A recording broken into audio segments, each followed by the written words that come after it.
Êxodo. Shemot. Capítulo 13.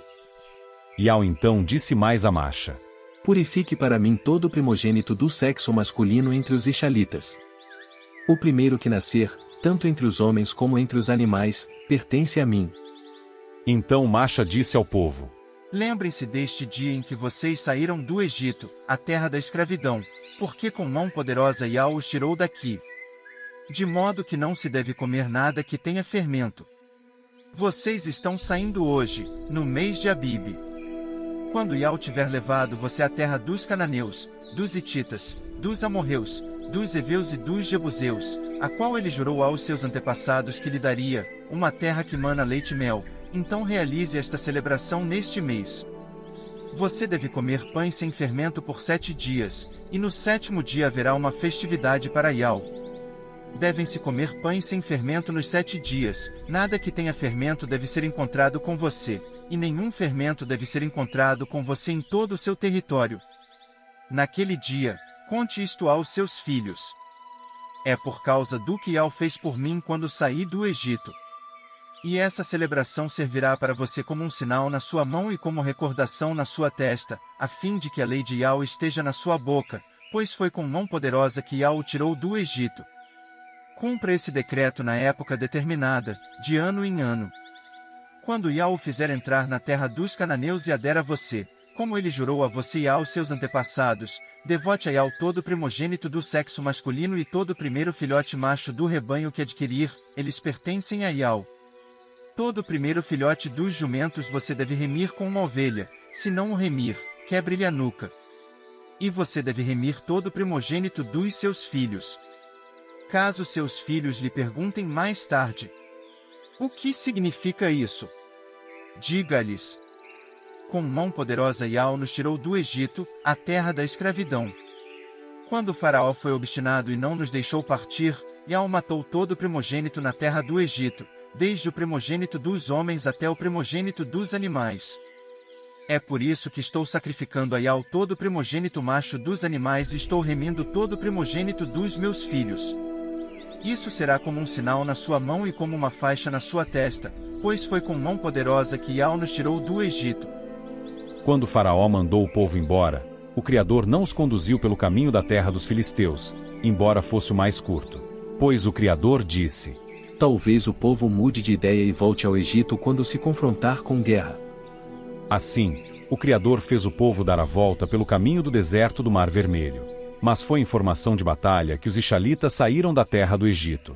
Masha também levou os ossos de Usfi, porque Usfi havia feito os filhos de Ishau jurar solenemente: O Criador sem falta voltará a atenção para vocês. Levem então meus ossos com vocês para fora daqui.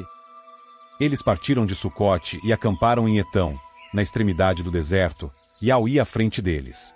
De dia, numa coluna de nuvem, para guiá-los pelo caminho, e de noite, numa coluna de fogo, para lhes dar luz, a fim de que pudessem viajar de dia e de noite. A coluna de nuvem não se afastava de diante do povo durante o dia, nem a coluna de fogo durante a noite. Êxodo. Shemot. Capítulo 14. Iau disse então a Masha: Diga aos Ixalitas que voltem e acampem diante de Piairote, entre Migdol e o mar, à vista de Baal-Zefon. Vocês devem acampar junto ao mar, em frente a Baal-Zefon. Então Faraó dirá sobre os Ixalitas: Eles estão vagueando confusos pelo país. O deserto os encurralou. Deixarei o coração de Faraó ficar endurecido. Ele os perseguirá, e eu me enaltecerei por meio de Faraó e todo o seu exército, e os egípcios certamente saberão que eu sou Iau. E os Ixalitas fizeram assim. Mais tarde, comunicou-se ao rei do Egito que o povo tinha fugido. Imediatamente, Faraó e os seus servos mudaram de ideia a respeito do povo e disseram: Por que fizemos isso? Libertamos os Ixalitas, nossos escravos. De modo que ele aprontou seus carros de guerra e levou seus homens consigo. Pegou os 600 melhores carros de guerra e todos os outros carros do Egito, com guerreiros em cada um deles. Assim Iau deixou o coração de Faraó, rei do Egito, ficar endurecido, e este foi atrás dos Ixalitas, enquanto os Ixalitas saíam confiantes. Os egípcios os perseguiram, e todos os cavalos dos carros de guerra de Faraó, Os seus cavaleiros e o seu exército se aproximaram dos Ixalitas enquanto estes estavam acampados à beira do mar, junto a Piairote, em frente a Baal-Zefon. Quando Faraó chegou mais perto, os Ixalitas levantaram os olhos e viram que os egípcios vinham atrás deles. Os Ixalitas ficaram apavorados e começaram a clamar a Iau. Eles disseram a Macha: É porque não há sepulturas no Egito que você nos trouxe para cá, para morrermos no deserto? O que foi que você nos fez, tirando-nos do Egito? Não lhe dissemos no Egito: Deixe-nos em harmonia, para servirmos os egípcios? Pois é melhor servirmos os egípcios do que morrermos no deserto. Então Macha disse ao povo: Não tenham medo. Mantenham-se firmes e vejam a salvação da parte de Iau, que ele realizará hoje para vocês. Pois os egípcios que estão vendo hoje, vocês nunca mais verão. O próprio Iau lutará por vocês, e vocês ficarão em silêncio. Então Iau disse a Macha: Por que você persiste em clamar a mim? Diga aos Ixalitas que levantem acampamento. Quanto a você, ergue o seu bastão, estenda a mão sobre o mar e divida-o, para que os Ixalitas possam passar pelo meio do mar em terra seca.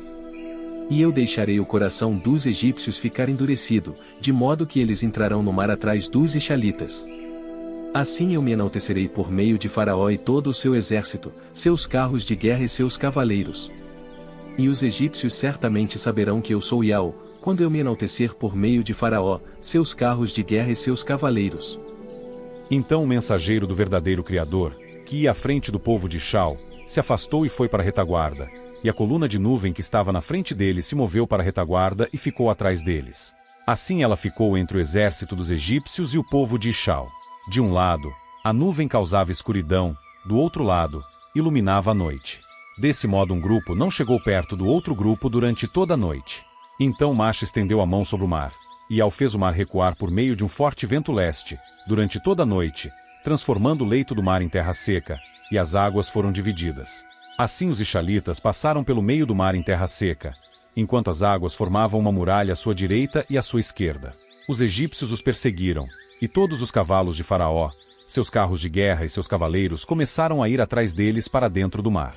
Durante a madrugada, Iau olhou da coluna de fogo e nuvem para o exército dos egípcios, e pôs o exército dos egípcios em confusão. Ele desprendeu as rodas dos seus carros, de modo que os dirigiam com dificuldade. Então os egípcios disseram: Vamos fugir dos Ixalitas, porque Iau está lutando por eles contra os egípcios. Então Iau disse a Macha: Estenda a mão sobre o mar, para que as águas voltem sobre os egípcios, sobre seus carros de guerra e seus cavaleiros. Macha estendeu imediatamente a mão sobre o mar, e ao amanhecer, o mar voltou ao estado normal. Os egípcios tentaram escapar das águas, mas Iau lançou os egípcios no meio do mar. As águas voltaram e cobriram os carros de guerra e os cavaleiros de todo o exército de Faraó, que haviam entrado no mar atrás dos Ixalitas. Não se deixou sobrar nem sequer um deles. Mas os Ixalitas andaram em terra seca no leito do mar, e as águas formaram uma muralha à sua direita e à sua esquerda. Assim, naquele dia, Iau salvou Ixal das mãos dos egípcios, e Ixal viu os egípcios mortos à beira do mar. Ixal viu também o grande poder que Iau usou contra os egípcios, e o povo começou a temer a Iau e a ter fé em Iau e em seu servo Macha.